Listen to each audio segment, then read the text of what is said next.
Good morning, kids. Today we'll continue from page number 42, that is natural resource water. Now, water is considered to be the most important natural resource. Now, can you imagine life without water?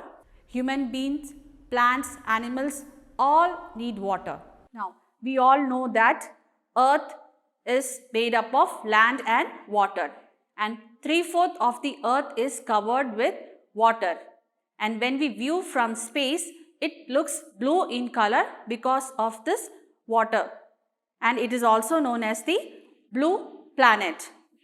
Now, 97.2% is salty water and we cannot use that water. Only 2.8% of water is fresh water which we can use for our purpose. So, that means we have very less amount of fresh water. So, we should use it very carefully and we should not waste it. Now, let's see the different sources of water. Rainwater is the main source of water. With that we have surface water, underground water. Now, we will discuss them one by one. First is the surface water. So, here the large amount of rainwater flows into ponds, lakes, rivers, and this is known as the surface water. Next is the underground water. Here the rainwater that sweeps into the earth is called the underground water, and it can be taken out by digging wells, tube wells, hand pumps and so on. Now, let's discuss the uses of water. So, water is used for personal and domestic uses such as drinking, bathing, cooking, washing and so on. So, personal uses means drinking, bathing, and domestic uses means cooking, washing, cleaning your home or watering the plants and so on. Water is also used for irrigation in agriculture. Here farmers use water for cultivation. Now, water is also used for industrial purposes such as extracting natural gas from rocks, paper making and other industrial purposes. Now, here you can see the uses of water in irrigation. Farmers need water to irrigate their fields and to grow crops. They get water through different means like dams, canals, wells and so on. Next is dams. Building dams on the river is one of the effective way of storing water.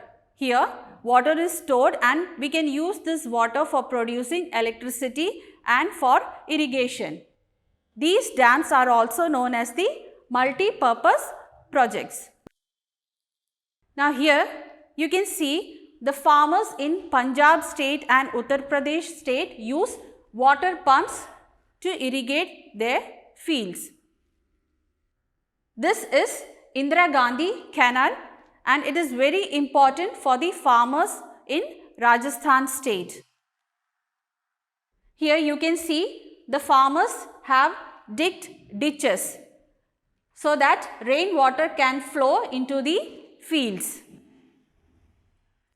This is Tanka.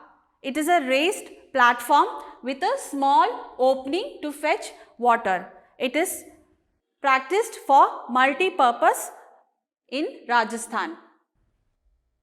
This is a picture of Bhakra Nangal Dam built on the river Satluj, and it is a multi-purpose project. Nowadays, farmers use two types of methods for irrigation. The first one is sprinklers and second is drips. Now, we will discuss them one by one. The first one is sprinklers. You can see here that a piece of equipment is used for automatically watering agricultural farm and plants in a controlled manner. So, this is known as the sprinkler, and this method is known as the sprinkler irrigation. Next is the drip irrigation. You can see here pipes are laid along the ground so that they are near to the soil and roots of the plant, and this method is known as the drip irrigation. We all know that water is very important and shortage of water is a growing problem in many parts of our country. So now here we are going to discuss few steps to conserve water. The first one is, do not leave the tap open when you are not using it and fix the leaks in the pipe. Turn off the water while you are brushing or washing your utensils and so on. Use a bucket instead of a shower to take bath. Next is the rain harvesting. That means storing rainwater for future use. Throw tissue papers into the waste basket rather than flushing it. Next is the factories must treat the polluted water before releasing it into the water bodies, else it will pollute the water bodies. We all know that we get paper from tree. For making this paper from tree, we require lots of water. Now, there is an activity for you. With the help of internet, you have to find how paper is made, make a chart paper and upload it in assignments in Microsoft Teams. That's all for today. We'll meet in the next class. Thank you.